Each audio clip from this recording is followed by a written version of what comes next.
today's market talk. Valuations are inherently today's number multiplied by a story about tomorrow.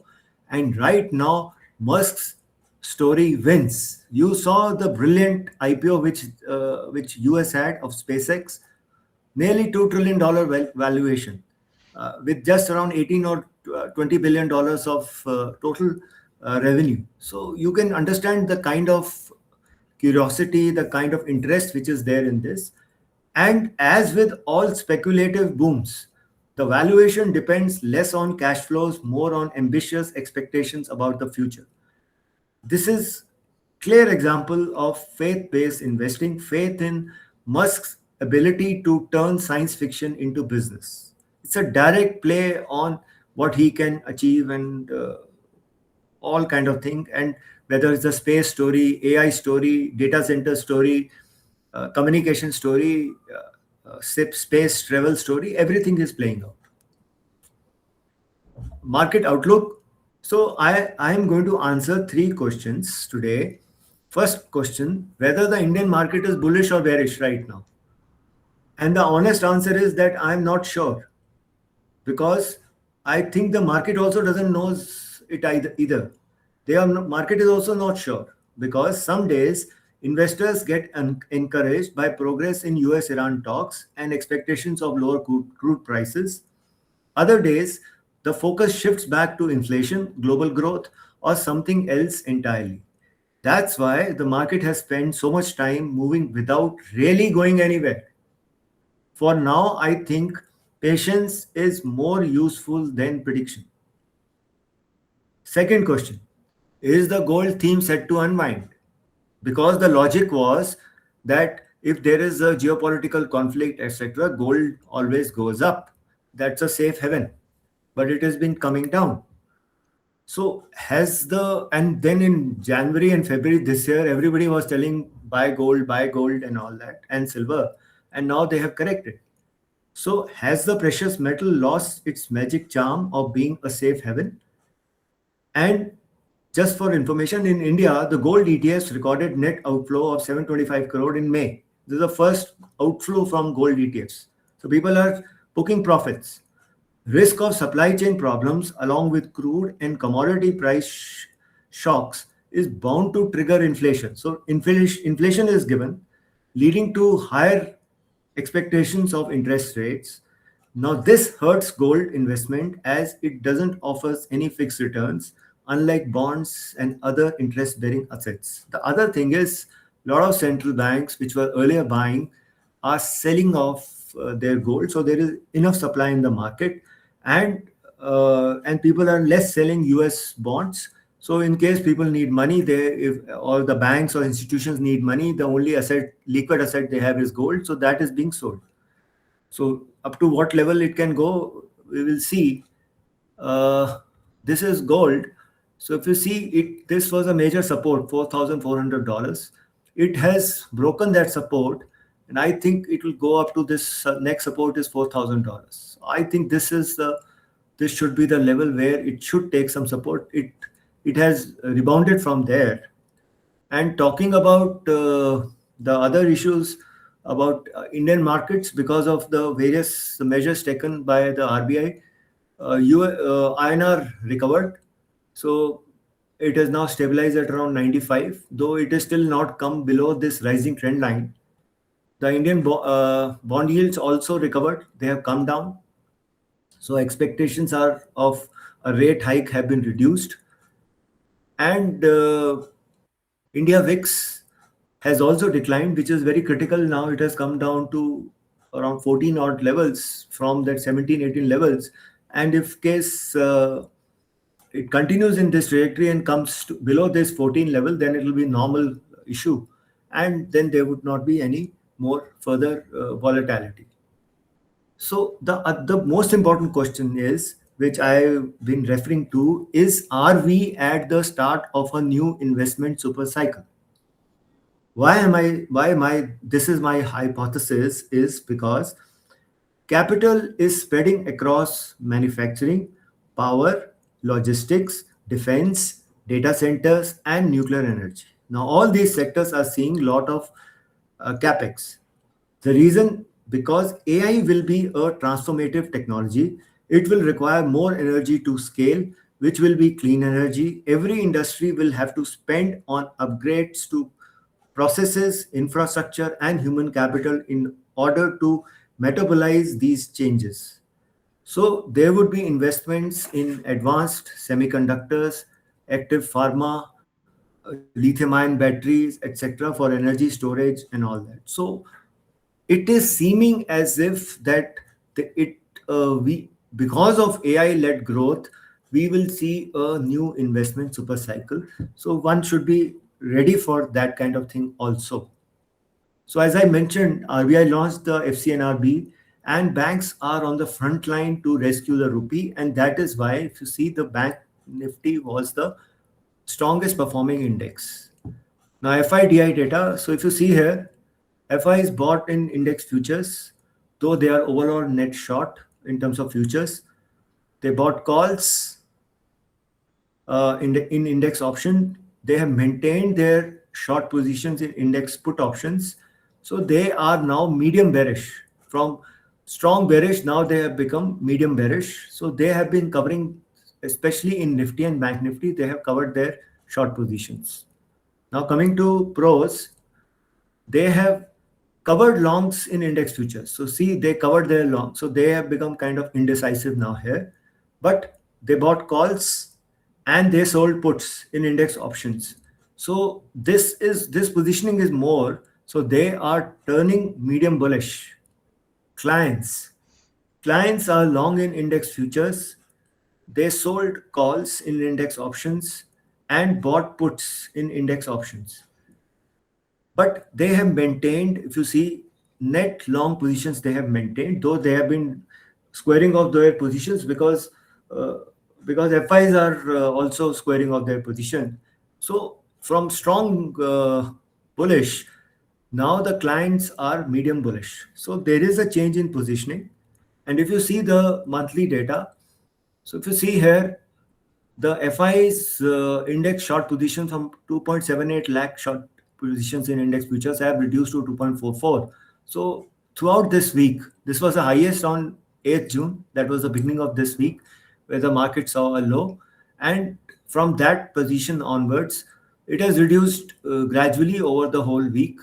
And on days in which they were bearish on all aspects, the market went up nearly down nearly 1%, and then Nifty was up 2% nearly on Friday because they turned bullish. Their cash buying has also cash selling also has reduced. Now coming to US, US indices ended the week higher after early week they had a sell-off. Uh, Reason was US inflation accelerated, Middle East tensions, but now Middle East tensions have seemed to be easing off after Trump signaled a potential diplomatic breakthrough with Iran, saying a planned US military operation has been called off. And SpaceX IPO debuted on Nasdaq with share opening at around 150, finishing 19% up due to strong investor demand. So the bond yields came down below. It was threatening to go above 4.5. So it was a sigh of relief. So if the US bond yields are coming down, all over the world, the bond yield starts coming down. The dollar index also retraced a bit from that 100 level. Brent crude had the biggest fall, fell nearly 9.6%. So if it goes down further, then it is always good for Indian economy and markets.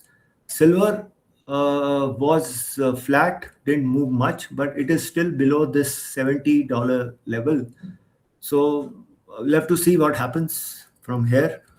Copper again flat or up 1.5%. Again, hope of decline in US dollars and hope of a peace deal. So probably the growth will be back in the world. Bitcoin also recovered, was flat, but now it is distinctly below that 70,000 level. S&P 500 flat, was up 0.65. Nasdaq up 2.34, but it bounced back up. It had come down to the trend line level and it has bounced back up. and Dow Jones was up again 0.66. So they were positive based on these all these positive news. Now coming to Nifty, now sharp rally on Friday. Sensex and Nifty gaining nearly 2% each on hopes of US-Iran peace deal, easing crude prices and improving global sentiment. Now, what if you see here? Last time I had shown this. This is a fib retracement of up move from the low of 22182 to high of 24602, which was made in March and April, March low to April high. So the support was tested twice. The 61% retracement support was tested twice this week, saw a sharp rebound on Friday. So Nifty has for now taken support at 61% retracement. So if you see this week, Monday, Tuesday, Wednesday, Thursday, and Friday. So it took support twice at this 23,070 level, and then bounced from there. Now it has bounced above the 20 EMA. The reason is Brent prices saw a sharp correction, slipped below 90 mark. So Nifty has made a bullish candle. So if you see, it's a very strong bullish candle on the weekly chart. And on the daily chart, Nifty has closed above the 20 EMA first time in June. So if you see for the full June, this is the first close above 20 EMA. RSI is also reached around 51. So move to, as I was mentioning, 23,800 or 50 EMA somewhere here. And then from there to 24,000 is possible. After that, we'll have to see 23,300 should be now 23,300 should be a support here. So one can safely play this. Nifty Bank is the outperformer, was up 4.25% this week. A key breakout above declining trend. So I'll show you this. So there was this on the daily chart. So if you see, there is a declining trend line. There is a clear breakout in the Nifty Bank. Daily RSI is above 60. So 57, 500, 58, 300 is the likely target. Support at 56. This is that it has broken through the 200 EMA. So support is this 56, 150 and 56,000 area. So Nifty Bank is the one which is leading. FI long short ratio has improved, reflecting, as I showed you, short covering. So that is other issue. Mid caps recovered, but they have recovered lesser than what the Nifty Bank did, and similarly with the small caps. But still, they were positive, and as the rally progresses, then they will also start performing. Uh, HDFC Bank has closed above the 20 EMA again for the first time in June. So that should be positive, and I think the first target should be 800 and then this 820 level. So we'll have to see what happens from here. But if you see, this 720, 730 area has provided decent support. Reliance has also bounced back, but it has to close above this 1315 level for some strength. And then we'll have to see. Right now, it is in a kind of a bear market. Nestle was the accident on Friday, on some news about something contaminated in Maggie, etc. But in my opinion, such news is a great buying opportunity. That's why I'm highlighting this stock. At any decline up to this 1340, 1350, you can buy it for a slightly longer term, because these are routine issues and this kind of thing always happens. Now I'll talk about two stocks very clearly in terms of technically. HFCL, see, it went up to 209 level. Then it has seen profit booking from there, 18% profit booking. And now it has taken support at 160 odd level and moved over 20 EMA. So it becomes positive. This 160, 155 level should provide support. So this should present an opportunity. Every dip from here till the time 160 is violated is an opportunity to add on to this stock. Second is Sterlite Tech. See, we had talked about this stock when it was at generally these levels, 300 odd levels. From there, it has moved up, went up to around 680. saw 14% correction. So, in my opinion, this 20 EMA, it has not yet reached 20 EMA. So, this 20 EMA should be a decent level to accumulate. 530, 525 should provide a key support to take part in the rally of this stock. RSI, it was grossly overbought. So, from 90 odd levels, it has corrected now. It has come to 66, but it remains in strong momentum. Now, I'll talk about two stocks. First is Yash Highvoltage. It's a leading Indian transformer bushing manufacturer. They develop and supply transformer bushings as per the standards of US and European markets. First manufacturer of 25,000 ampere high current transformer bushing. Uh, they are providing basically to all transformer and utility manufacturers in India, and installed their bushings are also installed in all nuclear power generation utilities of India. So this is a transformer bushing. Now, it specifically it is specifically manufacturing high voltage and high current transformer bushings, vital components that insulate and protect transformers.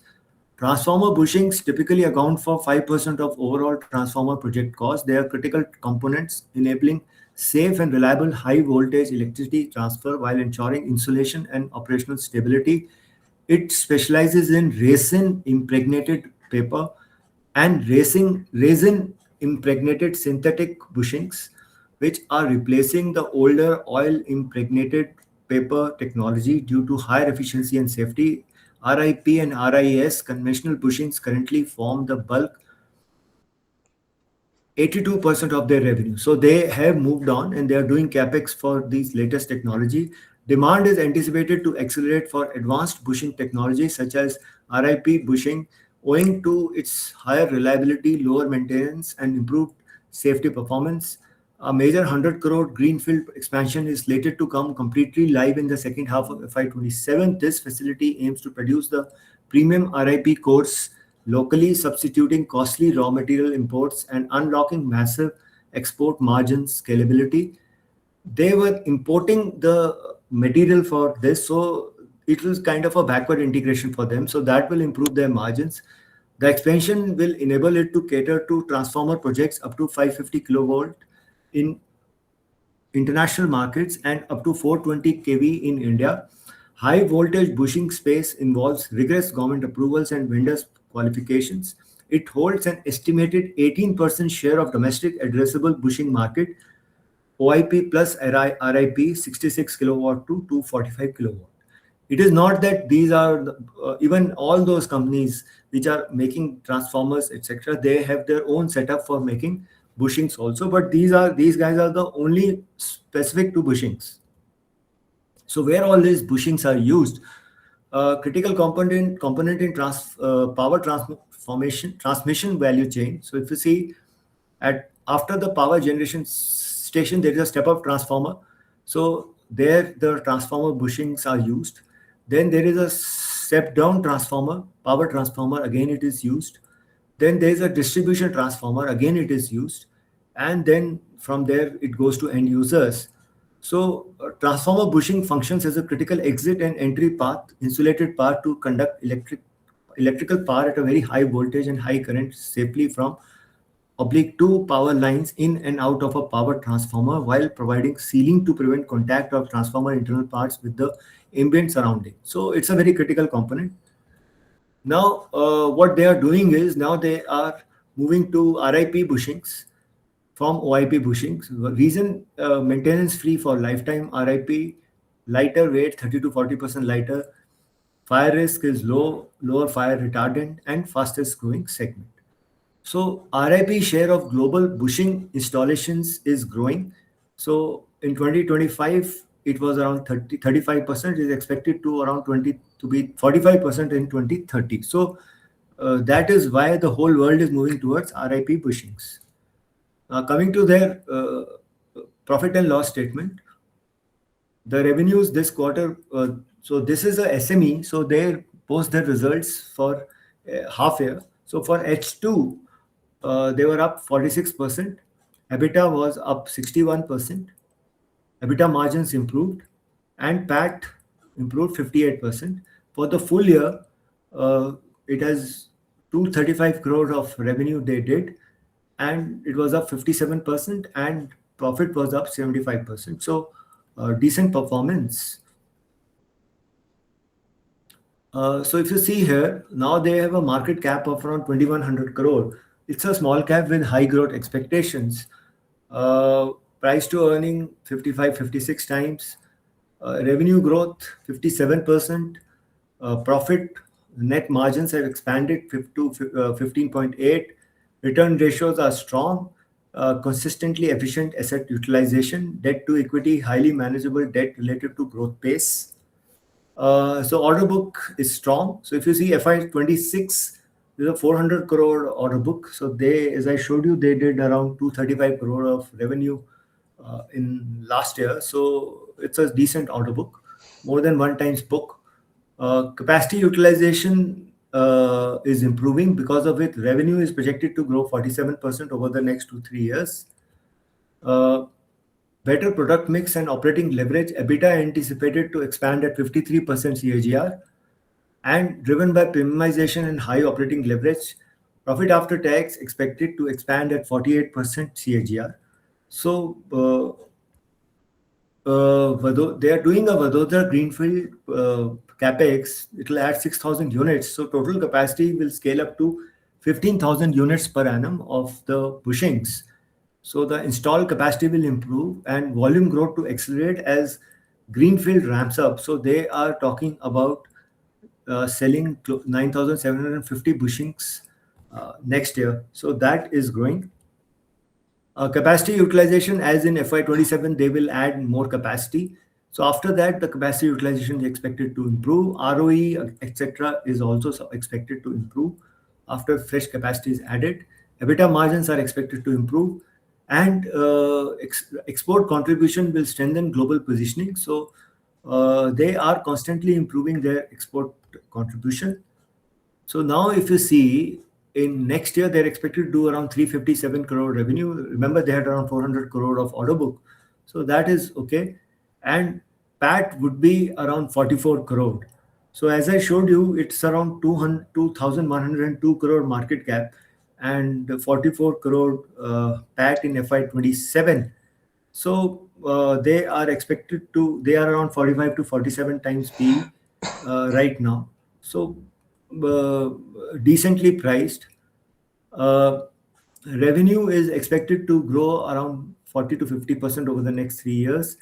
PAT, this FY27 will be slow, but then it will pick up after fresh capacity will come up, and EBITDA will also grow decently. Gross margins are improving, EBITDA margins are improving, etc. So, and the PE is coming down. So, it's a decent business. And if you see the chart, it took off from April from around 400 levels. It took off, went up to 800 plus, and now it is consolidating. So every dip is a buying opportunity somewhere around close to 660, 680 level. Remember, it's a SME stock, so volumes would be low. So it and it requires trade with a particular position. So one should be careful with this, but it's in a high growth segment, so one can look at it. Now the next one is a very popular stock, MTAR technology. Now this stock saw wild price action, which has clearly highlighted the primary business vulnerability of this company, which is client concentration. I'll explain this. Bloom Energy accounts for an estimated 55 to 65% of MTR's total revenues, primarily manufacturing critical components like hot boxes and hydrogen boxes and electrolyzers. I'll explain to you what are hot boxes and hydrogen boxes also. Now, there was a Bloomberg report indicated that data center developer Crude Energy paused work on a massive 1.8 gigawatt data center campus in Wyoming, US. This project was heavily tied to Bloom Energy, which is MTAR's largest international client. So the stock, Bloom Energy tanked and MTAR tanked. Now, the utility partner Black Hill Corporation clarified the overall power development project remains on track for 2028. And Bloom has expanded its partnership with Oracle to support the rapid build out of AI and cloud infrastructure in the US. The key word is rapid build out of AI and cloud infrastructure. People want the power, they are building data centers, and they want rapid build out of the supporting power infrastructure. Under a master agreement, Oracle plans to procure up to 2.8 gigawatt of Bloom's fuel cell systems, with an initial 1.2 gigawatt already contracted and currently being deployed by 2027. Bloom's fast to install modular systems provide reliable on site power for energy intensive AI data centers, helping Oracle meet rising demand while reducing deployment time and project risk. 1 gigawatt of orders for Bloom translates into 900 to 1100 crore of revenue for MTAR.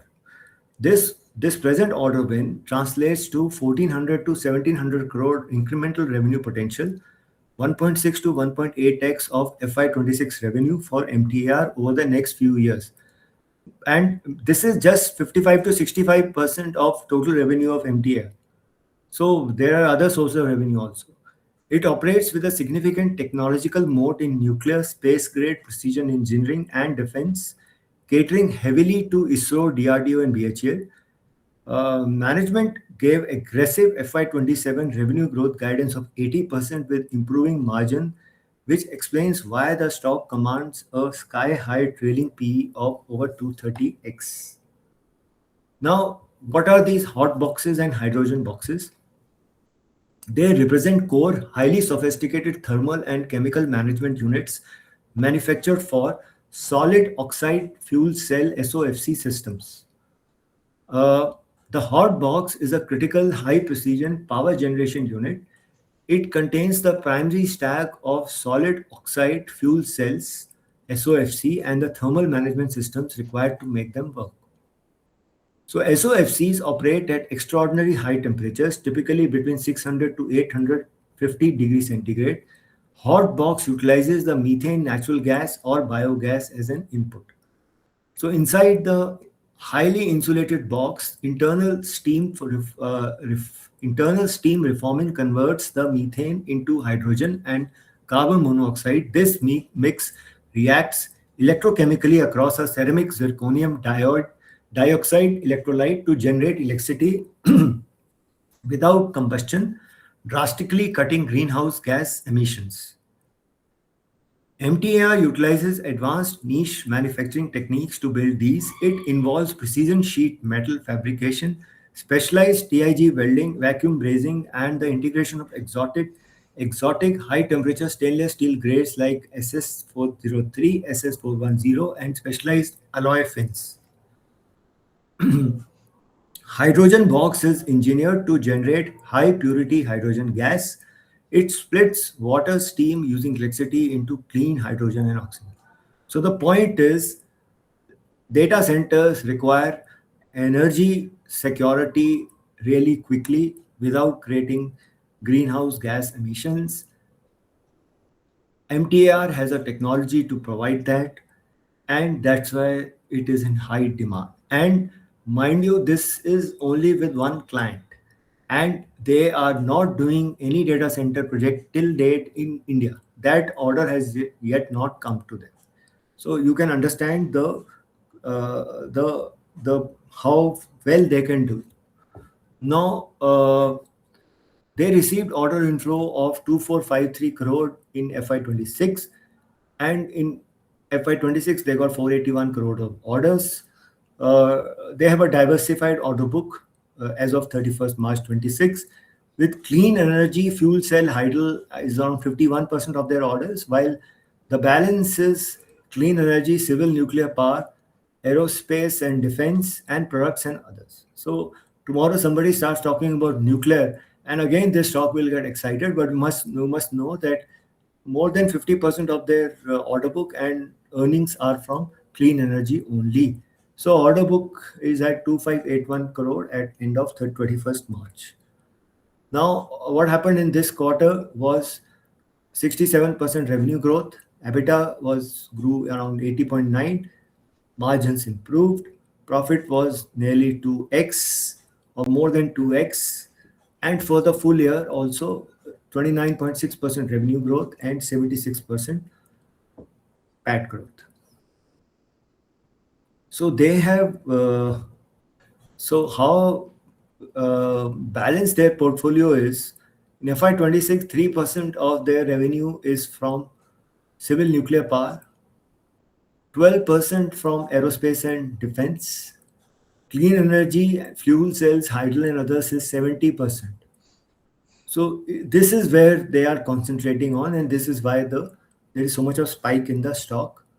And products and others is 15%. So geographical breakup is, if you see, 82% is export and 18% is domestic. So basically, it's a clean is a stock to provide clean energy for data centers. One should be very clear. So you should play it as a provider of a clean energy to data centers. Now, revenue is expected to grow strongly over FY27 and 28, more than 50%. EBITDA margins are also moving higher from 20 odd percent. It is moving to 23, 24. Earnings trajectory are strong.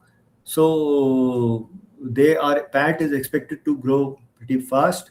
So they are talking about 216 crore in FY27, and presently the market cap is 22,000 crore.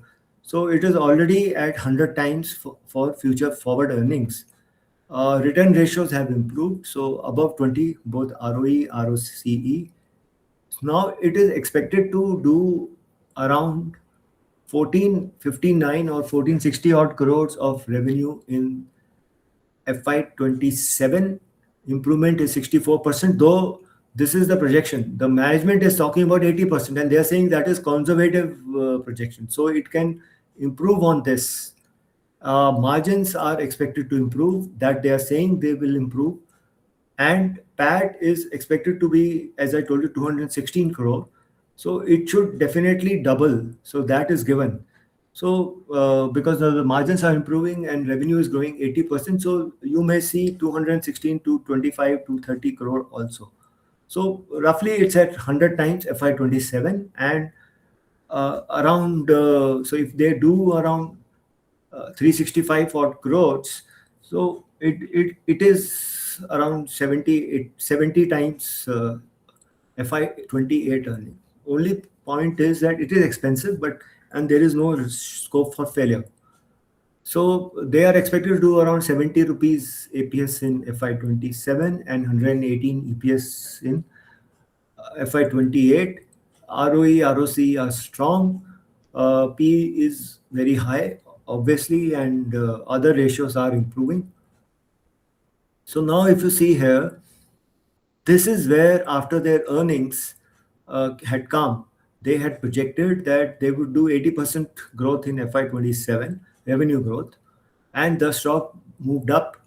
And from here, and then the market realized that from 4,000, it went to 8,000, that this is basically a data center play, and stop playing it like a nuclear energy and defense and other kind of play.